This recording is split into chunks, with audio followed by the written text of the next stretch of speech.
applying to a position in Houston, is that correct? Correct. Okay, perfect. Okay. I have all the paperwork in front of me. Here it is. Okay. Can you please briefly describe your professional life and what are your strengths? What are the areas that you consider not as strong, and what would be your goals? Hello? Yes, it was a lot of questions, so you want me to describe the professional life, the life goals, please, and my summary of your professional career and your professional life, and then tell me just what do you think are the areas that you're strong, your strong areas, and the ones that you don't think that are as strong. As far as my professional life, I started off being interested in child psychiatry, and from Rutgers Medical School, I had moved back to do my residency in New York City, where I was born. I was raised mostly in New Jersey, and I was able to do the triple board residency, which is pediatrics, child psych, and adult psych, and adolescent psychiatry. And I had interest in violence and suicide risk assessments, and moved from Mount Sinai to Bellevue, where they have the only forensic inpatient unit in New York City. It's a population of 8.4 million. And so I had learned violence and suicide risk assessment, which has been helpful in my previous job of working for the Department of Veterans Affairs in the outpatient department of Sacramento, California. And before that, I worked in a state hospital, working at the Manhattan Psychiatric Center for the state of New York, working on admissions evaluations for predominantly refractory and refractory patients with psychosis, schizophrenia, and mania that the city of New York's hospitals like Bellevue and Mount Sinai, where I had trained, were unable to discharge their city patients, and they would require extra medication remediation such as clozapine, lithium, and ECT. I've had a good amount of involvement with the New York City Court and the Supreme Court for retainment against people's wills, for some provision of reports for fitness to proceed, and then for transferring the charges of the individuals who had their charges dropped on the city level from, say, the forensics unit in Bellevue, and then they would be then civilian and then transferred to the state hospital, where I was able to see that side of it as well. So my earlier career was mostly inpatient work, and it wasn't until the last 2 or 3 years that I was able to transition from the inpatient unit to the outpatient setting, where I started working for the Jewish Board of Child and Family Services, where I had done outpatient intakes and medication management for children and adolescents, and then transitioned that to the veteran population. The life goals that I've had, I think because I've had so many interests in the various areas of psychiatry, is still in flux.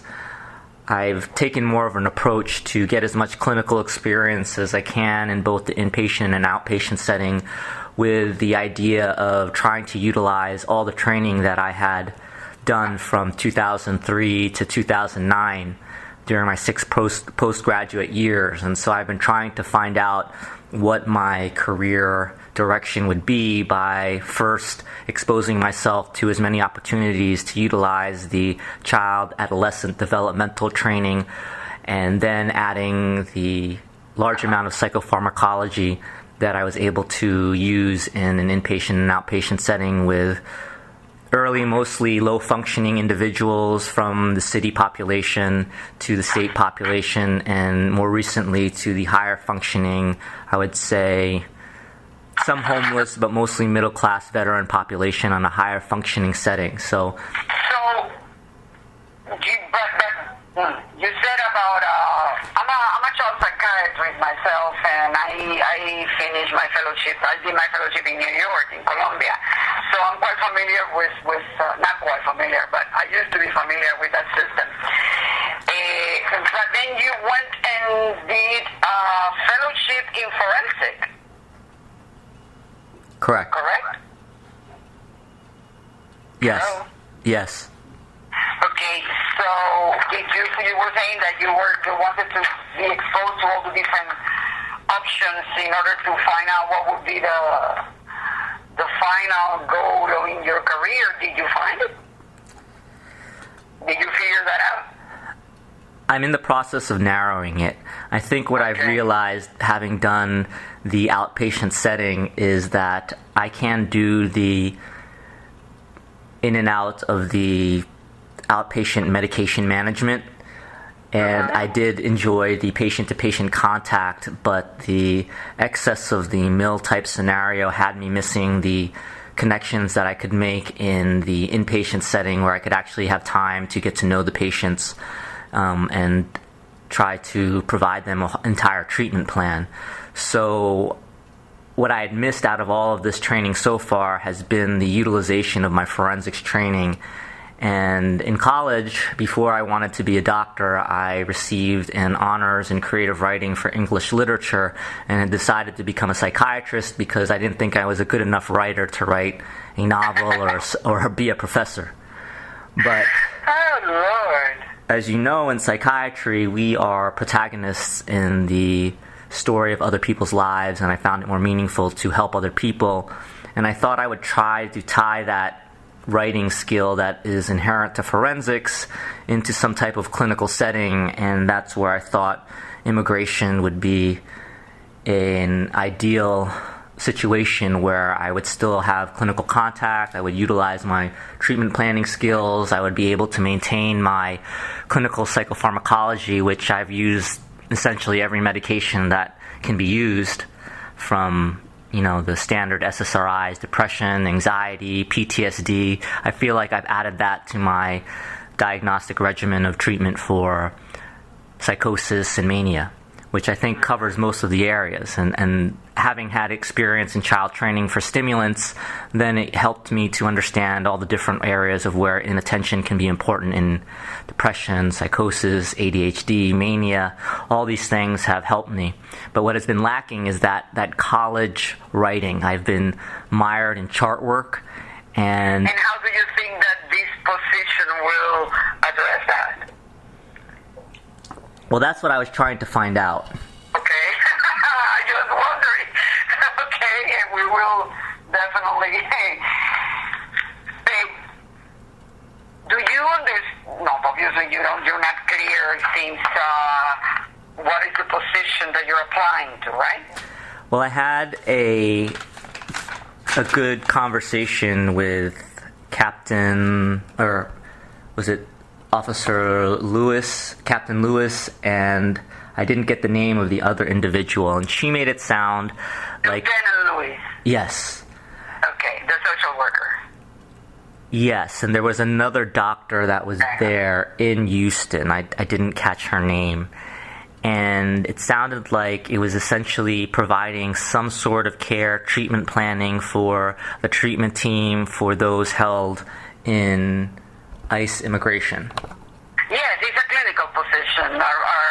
We are the subject matter expert for the medical and mental health authority for immigration. So immigration has different facilities across the country, and our mission is to treat them, to treat the patients that are in those facilities that they need. So we mainly function as an outpatient clinic.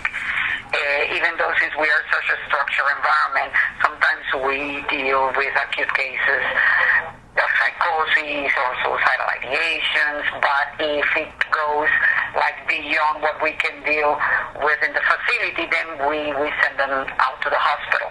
And mainly the position is clinical. Okay, of course you will be the psychiatrist. You will be a consultant for not only the mental health and medical staff, but also for immigration. But it's more like an informal kind of consultation, and I'm sure that your forensic experience will help tremendously because you're dealing with a detainee population that are not necessarily a criminal population, but we're seeing more and more people with criminal background.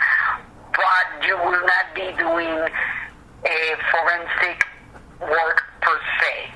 It will be more like a clinical kind of functions. Yes, and so what I've found in working in these type of clinical settings where the forensics is helpful, it's helpful primarily for determining, or at least considering the last diagnosis of malingering, which there is no treatment for. And so, very much so. When I was in I had a pediatrics clinic every Monday during my training, and I got the majority of the Spanish patients because in med school I went to Argentina and I was able to practice on the 1 year of graduate English I took in Spanish. And so from 2003 to 2009, I used my basic to medium Spanish to speak to predominantly the Spanish patients. And it was helpful for multiple purposes because often, since it's on the Mexican border, Texas, the Spanish patients would malinger by saying they couldn't speak English. And so then I knew they could speak English. And so then, voy a hablar con... Yeah, so I would speak to them in English, and then I'd say, stop lying, and then, tell me about why you burned that entire building down. And so I find that helpful, but in the court setting or in the forensic setting where I was able to get a real conversation with people, then I would be able to create rapport, which is what I thought was helpful and essential for keeping things safe. There are some approaches from a risk assessment or risk management perspective that uses actuarials and checkpoints and check marks, and I'm more intuitive, so I use my rapport so that even though they may not have schizophrenia, but someone else has diagnosed them with schizophrenia, I give them the treatment they need, they respect me, I respect them, and I've learned that respect is probably one of the most important things that can help people and helps the team. Absolutely. But the point that I wanted to make clear is that in this position you will not be doing like formal forensic evaluations or kind of forensic job at all. Naturally, obviously, that your experience and your knowledge in forensics will help you tremendously with everything that you'll be seeing day to day, with the proceedings, understanding all that. Obviously, it's going to be easier to understand your patients and see where they are coming from and where they would like to go, which is usually something that we have to deal every day. So just wanted to make sure that if you were okay, if you understood that it would not be really like a forensic psychiatric position.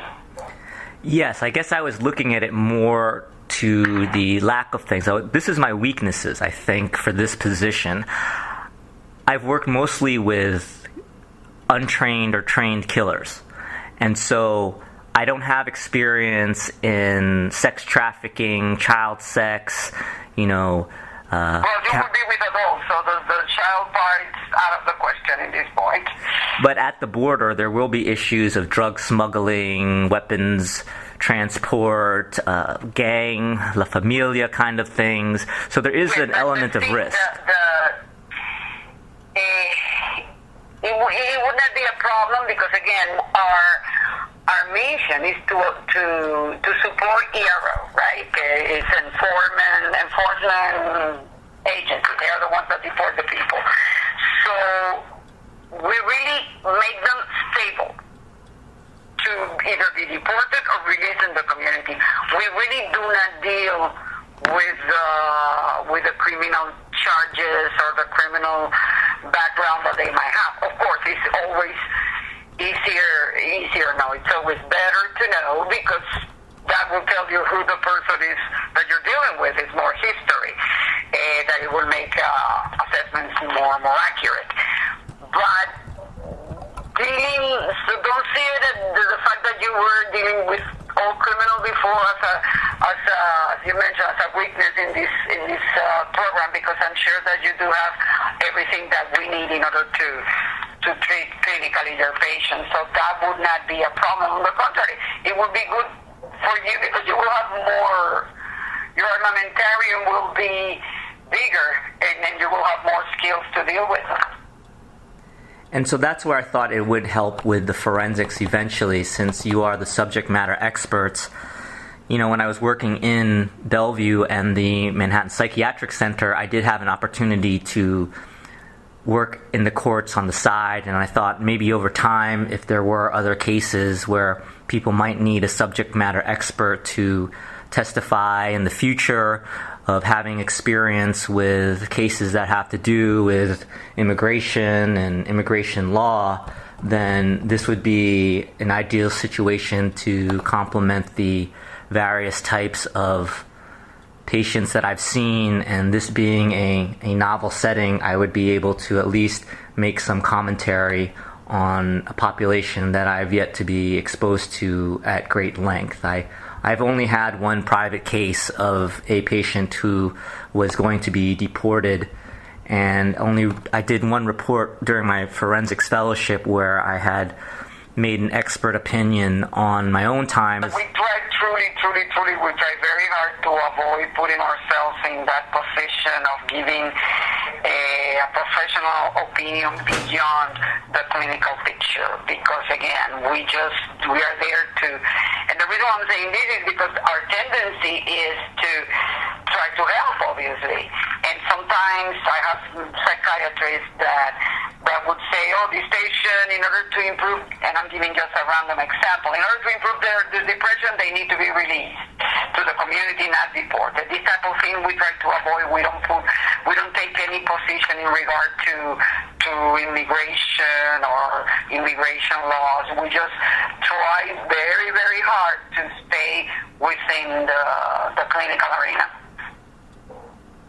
And I appreciate that. I think to be able to have the on-the-ground, first-line type of experience to complement to the things that I may read in the news, I find it helpful. And that's basically, you got it. That's basically the problem that we're having. That's why we have to be so careful to being on the verge of paranoia, because the media makes a picnic out of us every day of our lives, and everything is surrounded by lawyers, patients' lawyers, our lawyers, and all these rules and regulations from immigration. So it's very complex, it's very interesting, and understanding how it works, it is wonderful, because, and in your case, it would be, your background would be perfect, even though you might not be taking a position or giving an opinion as a forensic psychiatrist, but you will understand the mechanisms surrounding the dynamic. And so that's what I think I was imagining, and it's helpful to have that in place. No doubt, it is.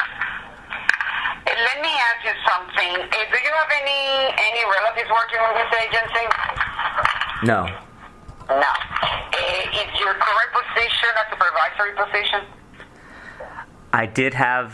I stopped working on April 29th, and I was given the title of Psychiatrist 3, which is technically supposed to be a supervisory position, and I did have interactions with the social worker, psychologists on a case-by-case basis, but I didn't really have that many administrative work or role because of the onslaught of patients. And unfortunately, I was the 7th prescriber, 6 psychiatrists and 1 nurse practitioner to leave since I started there in May of 2013. So I think they just hired the director of the Phoenix, Arizona VA, where they had a few scandals about lists and things like that. And so I think they're trying to utilize him with his experience in the healthcare of Phoenix VA to try to correct some of the unequal scheduling practices that were helping the veterans get their treatment as fast as possible. And me being the youngest on the clinic there, I had the most challenging intake schedule of having, anywhere from 6 to 11 intakes, brand new intakes a week for 9 months, where most people had a maximum of 6 or maybe on average 2.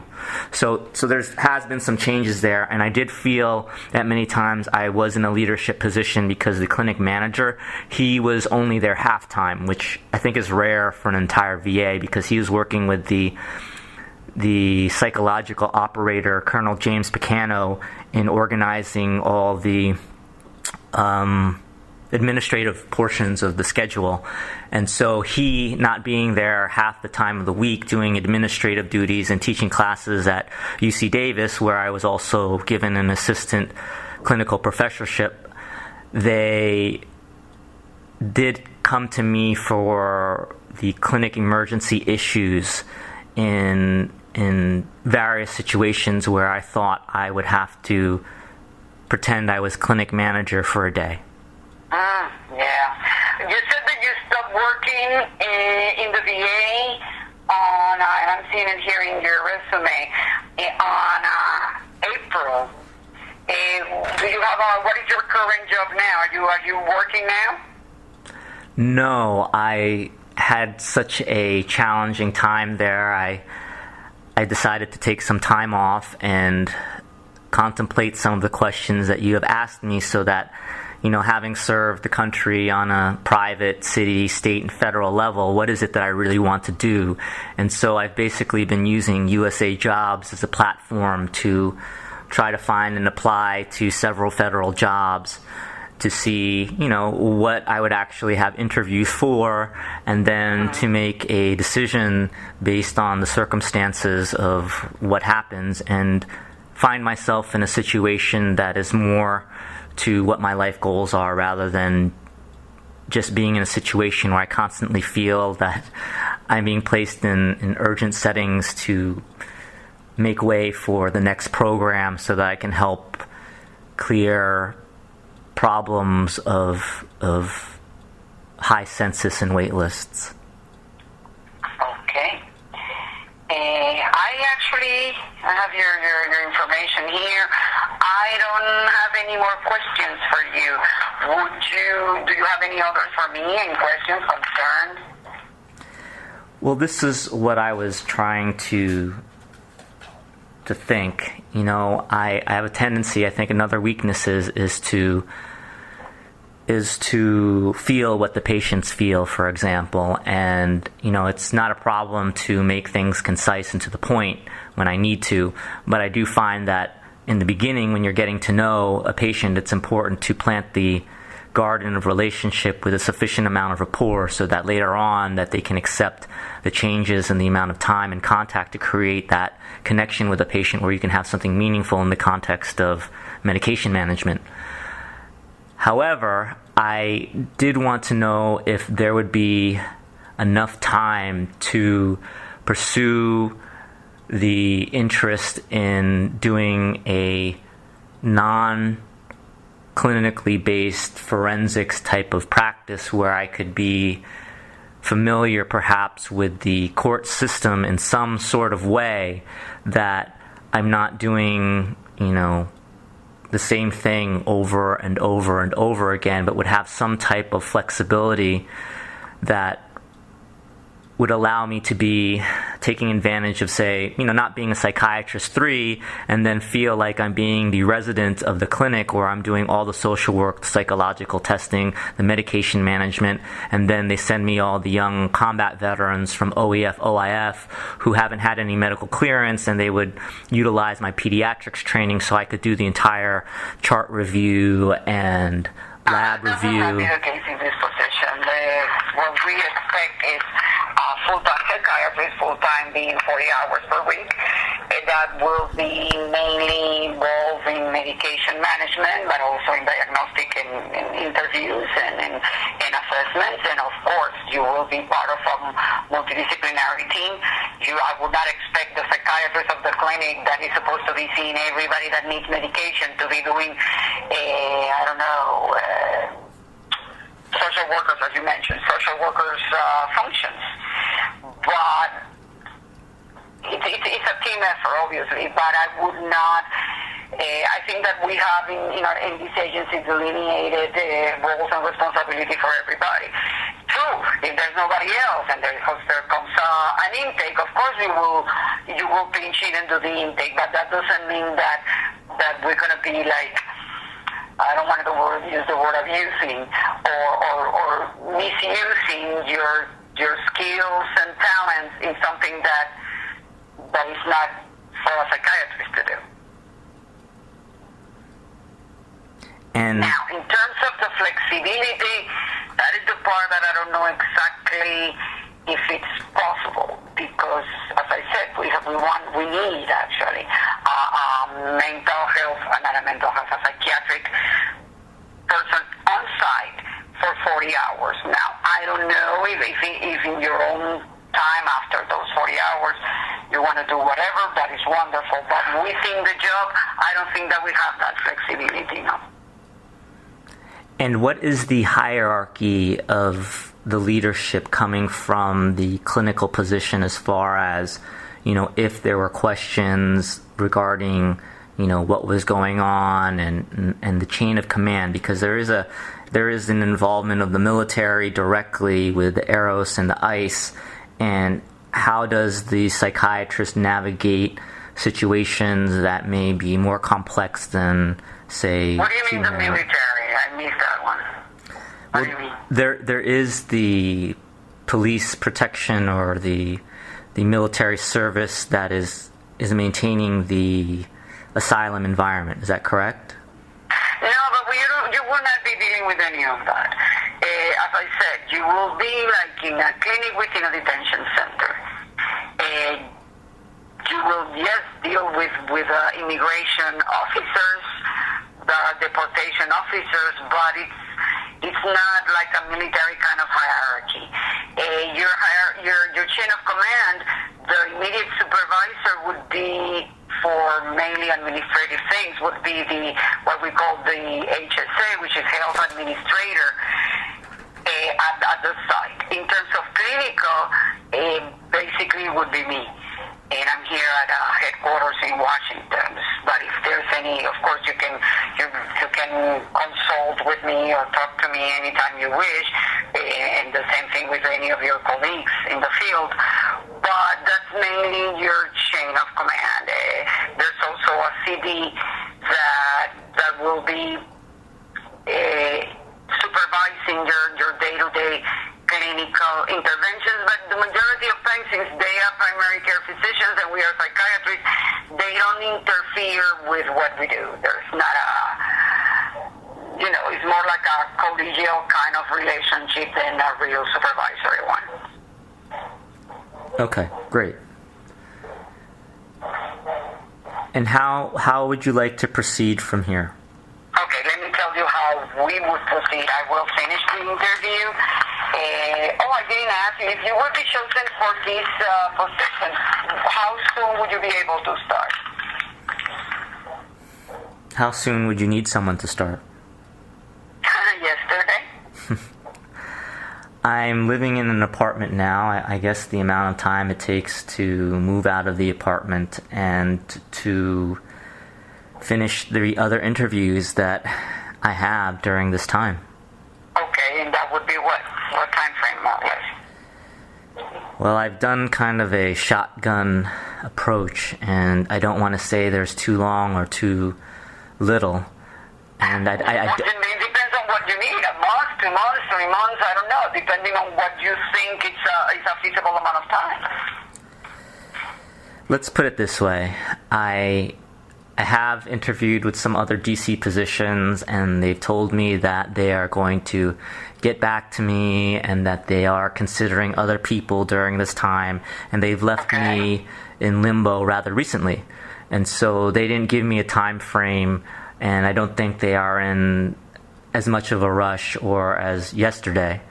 At the same time, last year I was not able to go home for Christmas and Thanksgiving, and I'm Filipino, so we have a lot of Spanish types of things like novenas, and my father's religious, and I would like to be there for the anniversary of my mother's death and Thanksgiving and to have a holiday. So I have this vague idea of just kind of going through things for the rest of the year, but depending on the circumstance and the interest and the situation, if somebody... It is only a tentative day, really, not a commitment. I can say January.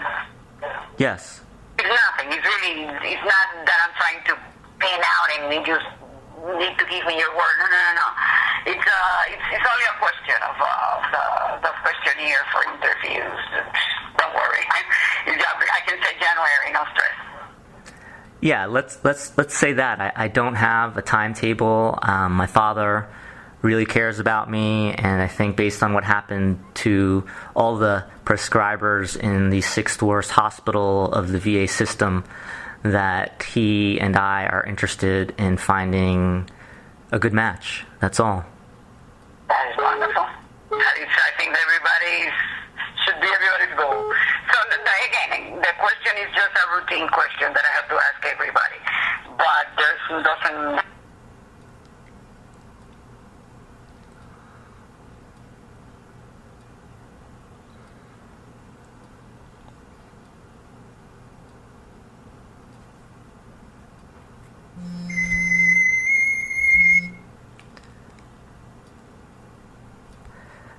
I apologize for that. I was declining a call. Hello? Hello? Yes, is this Dr. Robert Canetti? Rodney Canetti, I should say? Yes. Dr. Canetti, my name is Francisco Siak. I'm an EEO investigator. How are you doing today? Can I give you a call back? I'm in the midst of a conference call with another physician. Absolutely. I take it that your telephone number did list my number and you can call me back? Yes, 443 is the area code. Yes. Thank you very much, Doctor. Sure. Bye-bye. Bye-bye.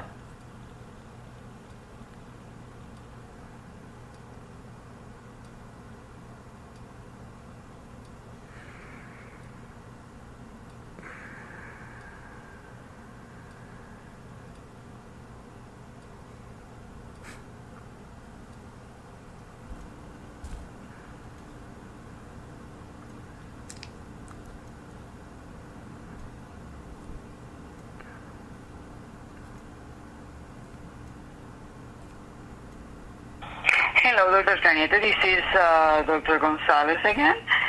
We got disconnected before I was even able to conclude the interview. I was in the process of asking if you had any questions, any other things that any questions for me in general.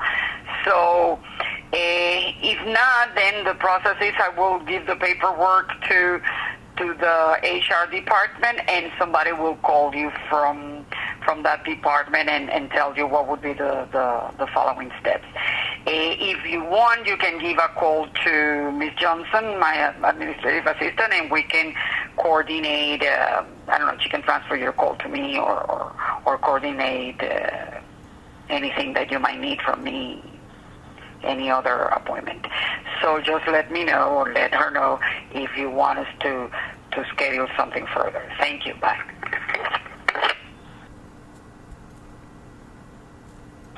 Hello, Dr. Canetti. This is Dr. Gonzalez again. We got disconnected before I was even able to conclude the interview. I was in the process of asking if you had any questions, any other things that any questions for me in general.